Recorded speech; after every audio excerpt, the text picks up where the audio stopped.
Did you know there was once a PBA Finals where all 5 of the bowlers on the telecast were left-handed?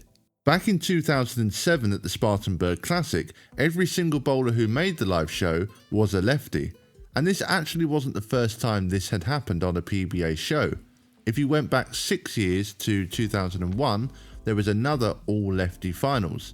But it is still something that is very rare to see.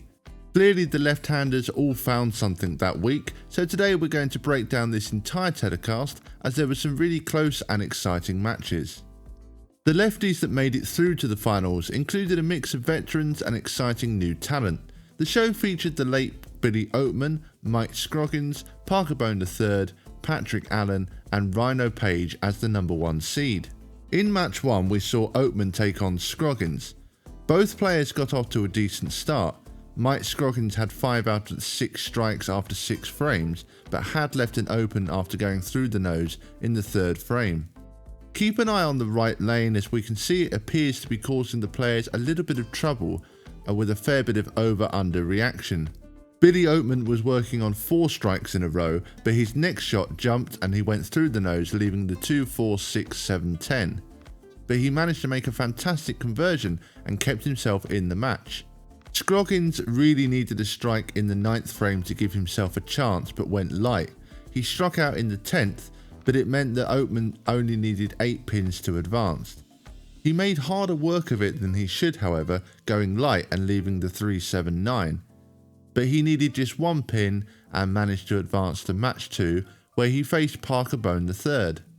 Bohn was entering this show on a long title drought. It had been 61 events since his last win, which is a long time for a player of Parker's caliber. Both players started in a similar fashion, going light on the left lane. Oatman actually made a ball change on the right lane. As mentioned earlier, this right lane did appear to be playing differently than the left lane. Then on his next shot on the left lane, Oatman got the ball way wide and left the 3-10, and he could not convert and left an early open. Not something you want to do against Bohn. Parker stepped up and threw a double, and then Oatman responded with a double of his own.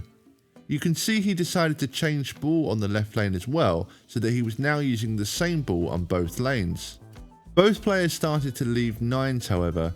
Oatman went a little high, leaving the 6 pin and actually missed it. He changed ball again for this spare, and it seemed like he wanted to try and get a read for how the ball would react as a possible strike shot for his next shot.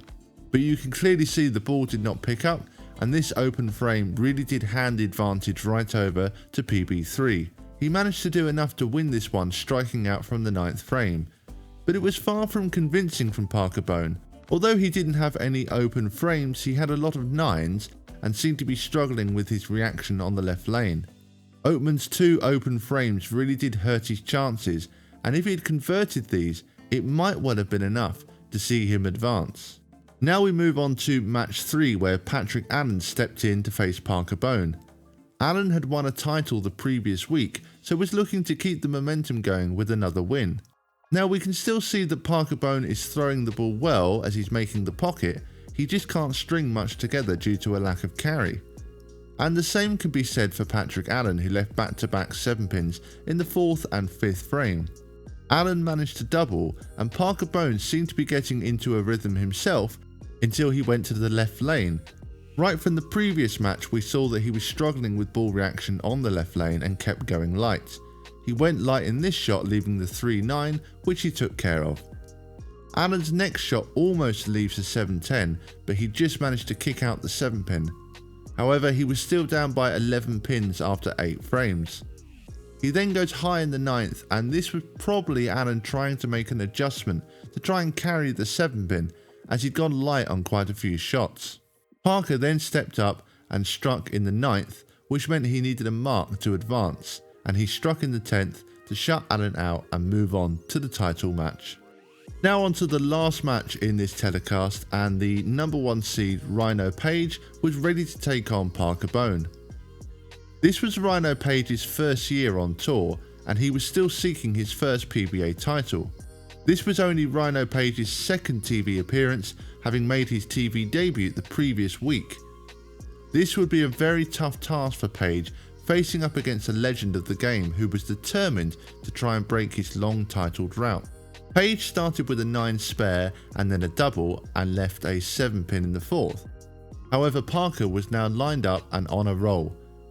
And this is the drawback of coming in as the number 1 seed. Rhino was coming in cold, whereas Parker had just bowled 2 games and knew how the lanes were playing.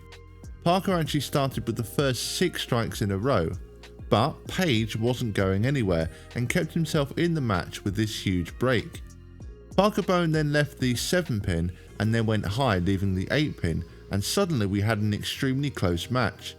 Rhino kept striking and fought back to give himself a 1-pin lead after 9 frames.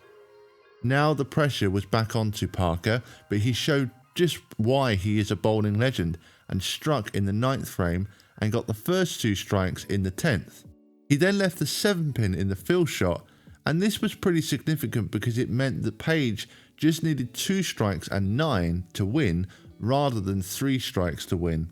Parker finished with a 267 and Page could max 268. Page got the first strike, but on his second shot he went very light, leaving the 6-8. It's hard to say if this was a bad shot from Rhino or not, because with all those lefties bowling on these lanes, obviously they were going to break down. So it's possible that this was a factor, and we did see the right lane had been playing slightly different. But either way, Rhino still bowled a fantastic game and was very unlucky to lose, as he shot a 257, and you would expect to win the title with a game like this. Considering that this was also only Rhino Page's 2nd ever TV performance, I think he did extremely well to keep it as close as he did. But at the end of the day, Parker just managed to strike when it mattered most and ended up breaking his title drought and captured his 31st PBA title. That brings us to an end of this video. I hope you enjoyed my breakdown of this telecast from 2007. I thought this was a really fascinating show, partly because it was all left-handers, which is quite rare, but also because there was some fantastic personalities on this telecast too. Watching this back, I have to say Rhino was unlucky not to capture his first win at this event. But Parker certainly deserved this victory after defeating Billy Oatman and Patrick Allen in rather close matches to then be able to bowl for the title. I hope you enjoyed this video, and if you have, I would really appreciate it if you could subscribe to the channel. Thank you bowling fans, and see you all next time.